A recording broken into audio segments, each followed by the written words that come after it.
अस्सलाम वालेकुम वरहमतुल्लाहि वबरकातुह। मोहतरम हज़रात, आजकल हमारे माओं और बहनों में तरावी के नमाज को लेकर बहुत ही ज़्यादा एक किस्म की जो तशवीश है,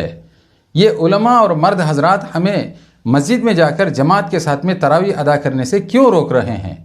हमें इस सुन्नत से क्यों महरूम रखा जा रहा है? क्या हमें सवाब नहीं चाहिए? जबकि इससे पहले भी एक मैंने तफसीली वीडियो आप हजरात के सामने पेश किया था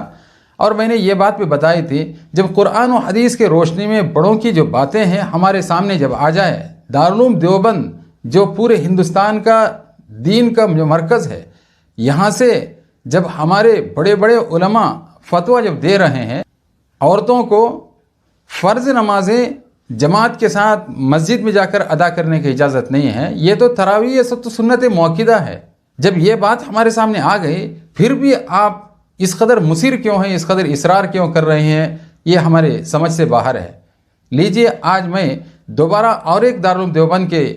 फतवे को और इसके खुलासे को और इसके अंदर पूरी तफसील अहादीस मुबारका की बयान की गई है और इसको मैं आप हजरात के सामने पेश कर रहा हूँ। मुझे उम्मीद है कि ज़रूर आप इस बात को समझेंगे और इस पर अमल करने की कोशिश करेंगे। मेरे भाई और बहनें, इस तफसीली बात को सुनने के बाद में तरावी के लिए मस्जिद जाने से अपने आप को रोकेंगे और ये सुन्नत मुअक्किदा जो तरावी है इसको दो दो रकात करके अपने घर के अंदर ही अदा करेगी और घर में भी घर के अंधेरी कोठरी में। लीजिए वो तफसीली फतवा। कंजुल उम्माल एक हदीस की मशहूर किताब है, इसकी रिवायत है। हज़रत उम्मे सलमा रज़ी अल्लाह तआला अन्हा सरकार मदीना सल्लल्लाहु अलैहि वसल्लम से रिवायत करती हैं कि आप सल्लल्लाहु अलैहि वसल्लम ने फरमाया, औरतों के लिए बेहतरीन मस्जिद उनकी कोठरियों का अंदरूनी मकान है। और एक दूसरी रिवायत जो कंजुल उम्माल के अंदर है, वो रिवायत नहीं सुनाता हूँ वरना वीडियो लंबा हो जाएगा, आपको उसका तर्जुमा सुनाता हूँ। हज़रत अबू हुमैद साइदी रज़ी अल्लाह तआला अन्हु की बीवी उम्मे हुमैद रज़ी अल्लाह तआला अन्हा फरमाती हैं कि रसूलुल्लाह सल्लल्लाहु अलैहि वसल्लम ने मुझसे फरमाया कि मैं जानता हूँ तुम मेरे साथ नमाज पढ़ना पसंद करती हो, मगर तुम्हारी वो नमाज जो घर के अंदरूनी कोठरी में हो वो बाहर वाले कमरे की नमाज से बेहतर है, और बाहर वाले कमरे की नमाज घर के सहन की नमाज से बेहतर है, और घर के सहन की नमाज महल्ले की मस्जिद की नमाज से बेहतर है। और इस हदीस का जो आखिरी जुमला है, मेरे माएँ और बहनें बहुत ध्यान के साथ में सुने। आपने आखिर में फरमाया, और मस्जिद महल्ले की नमाज मेरी मस्जिद यानी मस्जिद नबवी की नमाज से बेहतर है। एक दूसरी रिवायत है और इसमें इतनी ज़्यादती है कि उम्मे हुमैद रज़ी अल्लाह तआला अन्हा ने रसूलुल्लाह सल्लल्लाहु अलैहि वसल्लम से ये सुनकर अपने घर वालों को हुक्म दिया, उनके लिए उनके घर के एक अंदरूनी कोठरी में जो निहायत तारीकी में थी यानी अंधेरे में थी, नमाज की जगह बना दी गई और ये इसमें नमाज पढ़ती रहीं यहाँ तक कि खुदा से जा मिली यानी उनका इंतकाल हो गया। हज़रत अब्दुल्लाह इब्न मसऊद रज़ी अल्लाह तआला अन्हु से रिवायत है कि रसूलुल्लाह सल्लल्लाहु अलैहि वसल्लम ने फरमाया कि औरत की नमाज कोठरी में बैरूनी कमरे की नमाज से बाहर वाले कमरे की नमाज से बेहतर है, और कोठरी के अंदर की नमाज कोठरी की नमाज से बेहतर है। एक दूसरी रिवायत मजमू ज़वाइद की है और इब्न मसऊद रज़ी अल्लाह तआला अन्हु से रिवायत है कि औरत की कोई नमाज खुदा को उस नमाज से ज़्यादा महबूब और पसंदीदा नहीं जो उसकी तारीक कोठरी अंधेरी कोठरी में हो। हज़रत अबू हुरैरा रज़ी अल्लाह तआला अन्हु से रिवायत है कि रसूलुल्लाह सल्लल्लाहु अलैहि वसल्लम ने फरमाया, अगर घरों में औरतें और बच्चे न होते तो मैं नमाज इशा कायम करता और अपने जवानों को हुक्म देता कि घरों में आग लगा दें। बुखारी शरीफ की रिवायत के अंदर है, हज़रत आयशा सिद्दीक़ा रज़ी अल्लाह तआला अन्हा से रिवायत है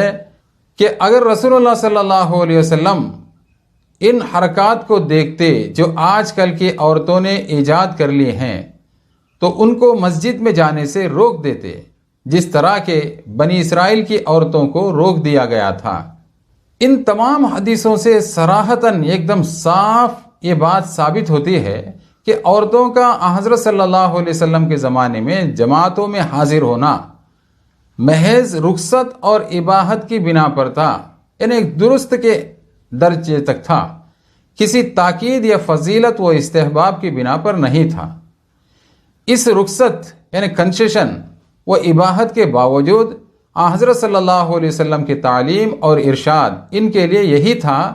کہ اپنے گھروں میں نماز پڑھیں، اور اسی کی ترغیب دیتے تھے اور فضیلت بیان فرماتے تھے۔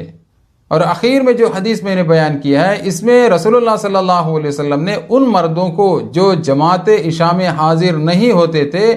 آگ سے جلا دینے کا ارادہ فرمایا، مگر عورتوں اور بچوں کا گھروں میں ہونا اس کی تکمیل سے مانے آیا۔ عورتوں کا اس حدیث میں ذکر فرمانا اس کی دلیل ہے کہ وہ جماعت میں حاضر ہونے کے مکلف نہیں تھیں، اور جماعت ان کے ذمہ موقت نہیں تھی، ورنہ وہ بھی اسی جرم کی مجرم اور اسی سزا کی مستوجب ہوتی۔ یعنی رسول اللہ صلی اللہ علیہ وسلم کا مقصد یہ تھا کہ وہ مرد حضرات جو جماعت کو چھوڑ کر اپنے گھروں کے اندر پڑھتے ہیں، مسجد کو نہیں آتے، میری طبیعت چاہتی ہے کہ نوجوانوں کو اکٹھا کروں اور ان کے گھر کو جلا دوں، لیکن وہاں پر بوڑھے ہیں، بچے ہیں، عورتیں ہیں، اس واسطے میں اس حکم کو پورا کرنے سے اپنے آپ کو روکا۔ اس سے یہ بات ثابت ہو گئی عورتوں کو مسجد آ کر نماز ادا کرنے کی تاکید رسول اللہ صلی اللہ علیہ وسلم نے نہیں کی ہے، اور رسول اللہ صلی اللہ علیہ وسلم کے ارشاد سے یہ بات ثابت ہوتی ہے کہ عورت کے کوٹری کے اندر کی نماز دالان کی نماز سے افضل ہے، اور دالان کی نماز صحن کی نماز سے افضل، اور صحن کی نماز محلے کی نماز سے افضل۔ اس میں کیا شبہ رہا، کیا ڈاؤٹ رہا کہ عورتوں کو جماعت میں اور مسجد نبوی میں حاضر ہونا کسی استحباب و فضیلت کی وجہ سے نہیں تھا، بلکہ محض مباح تھا، ایک کنسیشن تھا، درست تھا۔ پس کس قدر افسوس کی بات ہے ان لوگوں کے حال پر جو عورتوں کو مسجد میں بلاتے اور جماعتوں میں آنے کی ترغیب دیتے ہیں، اور غضب یہ ہے کہ اسے سنت بتاتے ہیں اور اپنے اس کام کو احیاء سنت سمجھتے ہیں، یعنی سنت کو زندہ کرنا سمجھتے ہیں۔ اگر عورتوں کے لیے جماعتوں میں حاضر ہونا سنت ہوتا تو رسول اللہ صلی اللہ علیہ وسلم اپنی مسجد کی نماز سے مسجد محلے کی نماز کو اور مسجد محلے کی نماز سے گھر کی نماز کو افضل کیوں بتاتے؟ کیونکہ اس صورت میں گھر میں تنہا نماز پڑھنا عورتوں کے لیے ترک سنت ہوتا۔ تو کیا ترک سنت میں ثواب زیادہ تھا؟ یعنی سنت کو چھوڑنے میں ثواب زیادہ تھا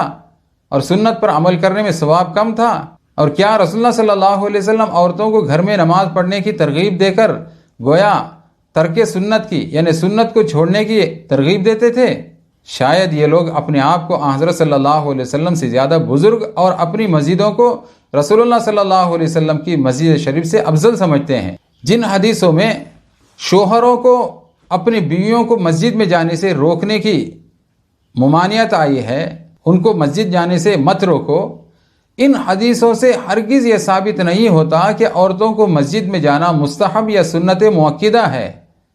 عورتوں کو چونکہ آپ کے زمانے میں مسجدوں میں جانا درست تھا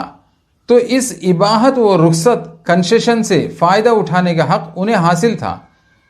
اس لیے مردوں کو ان کے روکنے سے منع فرمایا کہ ان کا یہ حق زائل نہ ہو۔ دوسرے ہے کہ اس وقت عورتوں کے لیے مسجد میں آنے کا ایک فائدہ یہ بھی تھا کہ عورتوں کو تعلیم کی بہت حاجت تھی اور اس بات کی ضرورت تھی کہ وہ مسجد میں حاضر ہو کر رسول اللہ صلی اللہ علیہ وسلم کے نماز کے افعال کو دیکھیں اور سیکھیں، کوئی بات پوچھنی ہو تو خود پوچھ لیں۔ تیسرے یہ کہ حضرت صلی اللہ علیہ وسلم کا مبارک زمانہ فتنہ و فساد سے محفوظ تھا وغیرہ۔ بس ان حدیثوں سے عورتوں کے لیے جماعتوں کی حاضری کا سنت یا مستحب ہونا ہرگز ثابت نہیں ہوتا۔ محترم حضرات، کس قدر خلاصے کے ساتھ میں آپ حضرات کے سامنے بہت سارے حدیثوں کو میں پیش کیا ہوں۔ اب ہمارے ذہنوں کے اندر اس طرح کے کوئی شبہات ہو، ڈاؤٹ ہو، یہ نکل جانا چاہیے، اور اگر ہمارے اندر اور ہمارے ماں بہنوں میں یہ عادت پڑ چکی ہے تراویح کے لیے اور دوسری نمازوں کے لیے مسجد میں جانے کی، برائے مہربانی آج سے ہی اس کو بند کریں۔ دعا کریں کہ اللہ تبارک و تعالی ہمیں اور آپ کو ان باتوں کو سمجھنے کی توفیق عنایت فرمائے اور اس پر عمل کرنے کی توفیق عنایت فرمائے۔ آمین یا رب العالمین۔ وآخر دعوانا ان الحمد للہ رب العالمین۔